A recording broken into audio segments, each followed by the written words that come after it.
Hello and welcome students, আশা করি তোমরা সকলেই খুব ভালো আছো। জ্ঞানজ্যোতি কোচিং সেন্টারের পক্ষ থেকে তোমাদের সবাইকে আরো একবার স্বাগত।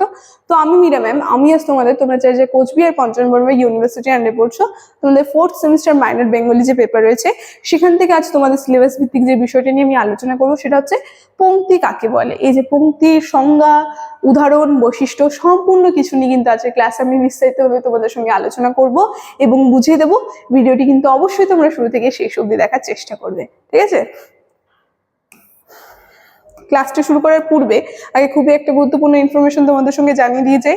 তোমরা যারা ভাবছো এই সেমিস্টার আমাদের সঙ্গে অনলাইন ক্লাস বা নোটসের জন্য যোগাযোগ করবে, তাদেরকে বলে দিই, নিচে দেখো দুটি নাম্বার দেওয়া আছে। এই নাম্বার দুটি হচ্ছে আমাদের Gyanjyoti coaching center official helpline number. যে কোনো একটি নাম্বারের মধ্যে কল করে নিয়ে কিন্তু আমাদের সঙ্গে যোগাযোগ করে নিতে পারো। তার সঙ্গে তোমাদের বিভিন্ন সেমিস্টার কোর্স ফি কি আছে সেটা বলে দিচ্ছি। যারা মেজর কোর্সের স্টুডেন্ট আছো তাদের জন্য কোর্স ফি আছে 1199, আর যারা মাইনর কোর্সের আছো তাদের জন্য রাখা হয়েছে 699।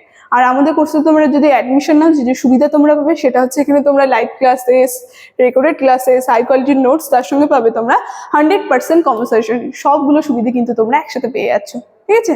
এই ইনফরমেশনই দেওয়া ছিল। এখন আমি ক্লাসের আলোচনায় চলে যাচ্ছি। প্রথমে বলেছি আজকের আমার আলোচনার বিষয় পংক্তি যে আছে, পংক্তি কাকে বলা হয় বা পংক্তি বলতে কি বোঝো। দেখো কি বলেছে, পংক্তি যে শব্দ আছে, এই পংক্তি শব্দের অর্থ হচ্ছে লিখিত সারি। মানে যে সমস্ত কবিতা লেখা হয়, ঠিক আছে, তার যে চরণগুলো বা সারিগুলো ধাপে ধাপে থাকে, সেই সারিগুলোকে কিন্তু বলা হয় পংক্তি। কি বলছে যে এই সারি কবিতার পর্ব, পদ বা চরণ দিয়ে গঠিত হয়। তার সঙ্গে এই সারি কিন্তু কবিতার যে পর্ব আছে, পদ আছে, সেগুলো নিয়ে কিন্তু গঠিত হয়ে থাকে।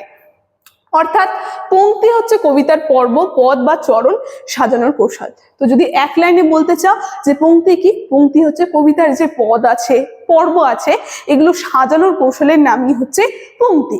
দেখো এখানে আরেকটা আর কি খুব সুন্দরভাবে কিন্তু সংজ্ঞা প্রদান করা হয়েছে।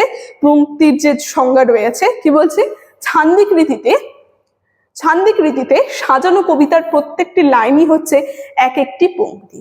তো যদি আমরা ছান্দিক রীতিতে দেখি, তাহলে কবিতা যে আছে, একটা কবিতা যে সাজিয়ে লেখা হয়, তার যে প্রত্যেকটা লাইনকে কিন্তু আমরা এক একটা পংক্তি বলতে পারি, ঠিক আছে? মানে এক লাইনে যদি আমরা বলতে চাই যে পংক্তি কাকে বলে।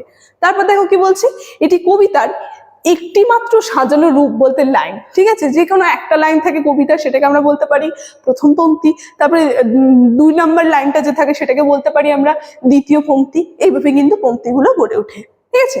উদাহরণে যেমন এখানে খুব সুন্দরভাবে একটা উদাহরণ দিয়ে দিয়েছে, সেটা দেখলে আমরা ভালো করে বুঝতে পারবো। উদাহরণে কি বলেছে, নম নম নম সুন্দরী মম জননী বঙ্গভূমি। একটা যে কবিতা রয়েছে, সেই কবিতার কিন্তু একটা লাইন এখানে দিয়ে দিয়েছে। তো আমরা বলতে পারি এটা কিন্তু একটা আস্ত পংক্তি, ঠিক আছে? এটা কিন্তু সম্পূর্ণ একটা আস্ত পংক্তির মধ্যে পড়ছে, ঠিক আছে? তারপর দেখো আরেকটা উদাহরণ এখানে দেওয়া আছে, এটাও আমরা আরো ভালো করে বুঝতে পারবো।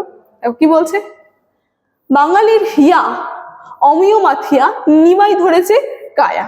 তো এখানে আমরা দেখবো একটি পংক্তি, এটি একটি চরণ, দুটি পদের বা 4টি পর্বের সমাবেশে গঠিত হয়েছে। তো এটা কিন্তু সম্পূর্ণ একটা পংক্তি, যার মধ্যে আমরা চরণ পেয়ে থাকবো, দুটি পদ পেয়ে থাকবো, পর্ব পেয়ে থাকবো, সেগুলো গড়ে নিয়ে কিন্তু সম্পূর্ণ একটা পংক্তি তৈরি হচ্ছে। এই যে একটুক্ষণ আগে বলেছিলাম একটা কবিতার আস্ত একটা গোটা লাইন, সেটা হচ্ছে পংক্তি বা কবিতার লিখিত সারিকেই বলা হয় পংক্তি, ঠিক আছে? তো যেভাবে এটি লেখা আছে তা একটি পংক্তি বা সারি বা লাইন, ঠিক আছে? তো এখানে যেভাবে একটা লাইনে লেখা আছে, ঠিক আছে, এই যে দাগগুলো দেখছো এগুলো পর্বতে বিভক্ত করা হয়েছে, কিন্তু এটা সম্পূর্ণ কিন্তু একটা পংক্তির মধ্যে পড়ছে, এটা কিন্তু সম্পূর্ণ একটা পংক্তি। তাই বলেছে যেভাবে এটি লেখা আছে তা একটি পংক্তি বা সারি বা লাইন কিন্তু আমরা বলতে পারি। মানে কবিতার একটা লাইন, সেটাকে কিন্তু পংক্তি বলা হয়ে থাকে। এখানে একটি পংক্তি, 2 চরণ কিন্তু আছে, মানে চরণ দুটি আছে কিন্তু পংক্তি কিন্তু একটাই। এখানে বলেছে কিন্তু আমরা যদি দেখি এটিকে পদ বিভাগ করে লিখি, তাহলে আমরা দেখবো বাঙালির হিয়া অমিয় মাথিয়া, এখানে একটি পংক্তি রচ্ছে। মানে যদি পদ ভাবে আমরা বিভাগ করি, পদের বিভাগেও কিন্তু পংক্তিগুলো গড়ে উঠতে পারে।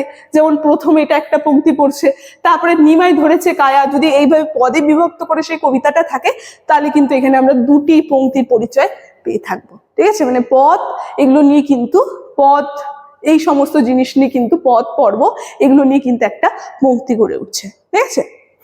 বলেছে কি এখানে এই চরণ দুটি লাইনে সাজানো, সুতরাং চরণটিকে দুটি পংক্তি সৃষ্টি হলো, এখানে একটি পংক্তি বলতে একটি পদ। তারপর দেখো কি বলছে, এই যে এই পংক্তি যে আছে এই পংক্তির গঠন ও বৈশিষ্ট্যটা দেখলে আরো বেশি আমাদের ক্লিয়ার হয়ে যাবে যে পংক্তি আসলে কি। দেখো প্রথম বৈশিষ্ট্যতে কি বলেছে, ছন্দবদ্ধতা। পংক্তি নির্দিষ্ট ছন্দে যেমন স্বরবৃত্ত, মাত্রাবৃত্ত, অক্ষরবৃত্ত দিয়ে গঠিত কিন্তু হয়, ঠিক আছে।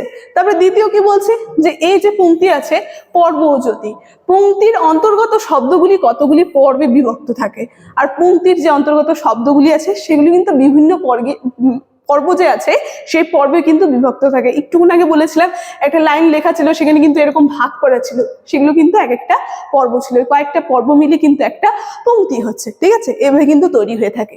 তারপর কি বলছে, যে এবং শেষে সাধারণ পূর্ণচ্ছেদ বা জ্যোতি কিন্তু থাকে, আর শেষে কিন্তু একটা পূর্ণচ্ছেদ বা একটা জ্যোতি কিন্তু থাকবে, ঠিক আছে।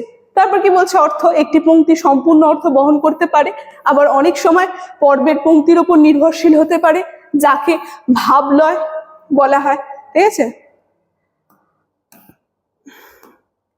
দেখো এই যে পংক্তি আছে এর বৈশিষ্ট্য বললাম, এর প্রকারভেদটা আমরা একটু সংক্ষিপ্ত আকারে দেখে নিই। কি বলছে, এই পংক্তিকে, এই পংক্তিগুলোর যে রয়েছে এই পংক্তিগুলোর প্রকারভেদ, এই পংক্তিগুলো 2, 3, 4 পর্বে বিভক্ত করা যেতে পারে। তো আমরা দেখবো এই যে পংক্তি যে আছে এই পংক্তি 2, 3, 4 এইভাবে কিন্তু আর কি এক একটা পংক্তি বিভক্ত করা কিন্তু যেতে পারে।